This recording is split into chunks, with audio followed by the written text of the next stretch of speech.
Good evening, good evening. My name is JWhack, and I am going to be presenting on my research paper. My topic was motivating behaviors in the workplace. The first couple of things that I'm going to be talking about in my chapter is the early perspectives on motivation. Motivation has been around for years and years. We can obviously see that motivation has taken over in the workplace to where we can actually see growth. We can actually see how things have been accomplished through organizations. We have seen how organizations have grew over the years. We can see how things have accomplished. And I just wanted to discuss on the early perspectives on motivation. Motivation is basically the approach that assumes that employees are motivated by money. Motivation can come from all different ways. It can come in an organization. It can come from products.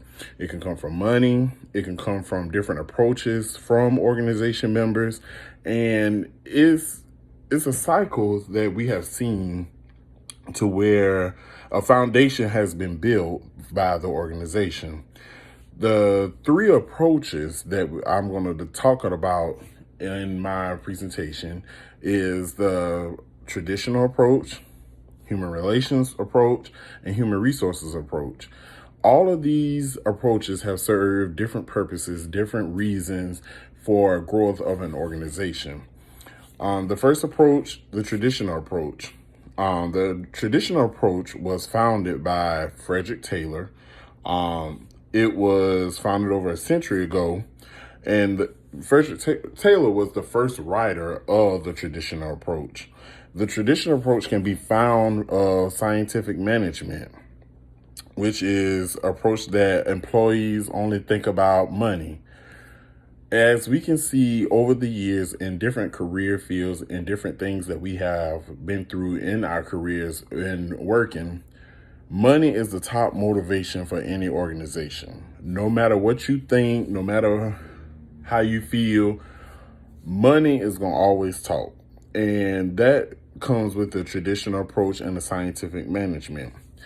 When we think of the traditional approach, we always think it's only a certain way, or only a certain standard that things are coming on when it comes to management, when it comes to motivation.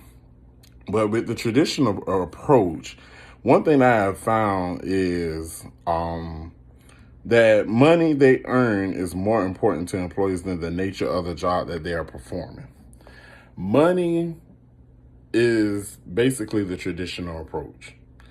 When you go for a job interview, the traditional approach is offering you that money. Everyone wants to know how much money I'm going to make. What benefits am I getting from this organization besides just coming to work? What am I getting from it? That's one of the things that we would know as traditional approach. Human resource approach would be mostly the concepts and needs and motivation for one step further in an organization. When it comes to human resources, we can always see that it's a concept, it's a way, it's things that's going to be going on that is going to be followed by the guidelines. The definition of the human resource approach, and I would love to give you all the definition, assumes that people want to contribute and are able to make genuine contributions to organizations. The human resource approach is the contributions of all members, not only just management, but all members. Members, which are the regular members, I call it, management, anybody who is supporting the organization. Human relations approach. The human relations approach comes into where it means feelings, how the employees are feeling, how the employees are approaching their job. The definition of human relations approach suggests that fostering a false sense of employees' inclusion in decision making. In this approach, we will proceed with a human relations approach as it's a false sense of employee. We want to include how the employees feel. When we're making a decision in the organization, we want to know how that employer feels about the after effect of this decision. This motivates behavior. This increases participation. All three approaches have something to do with the organization. It has something to do with the growth, the economics of the organization, and just personal feelings of this organization. Organizations must always use these three approaches. This is the early perspectives of motivation. This increases motivation. This includes motivation. And in my paper, I hit on points where we can see ourselves. We want to always see ourselves. We will always want to use approaches that will help our organization grow better. So remember, the three approaches for early perspectives of motivation is the traditional approach, the human relations approach, the human resource approach. We must continue to motivate behaviors in our organization because all organizations want to grow. All organizations want to succeed, and each approach serves a necessary point, a necessary part in the growth of an organization.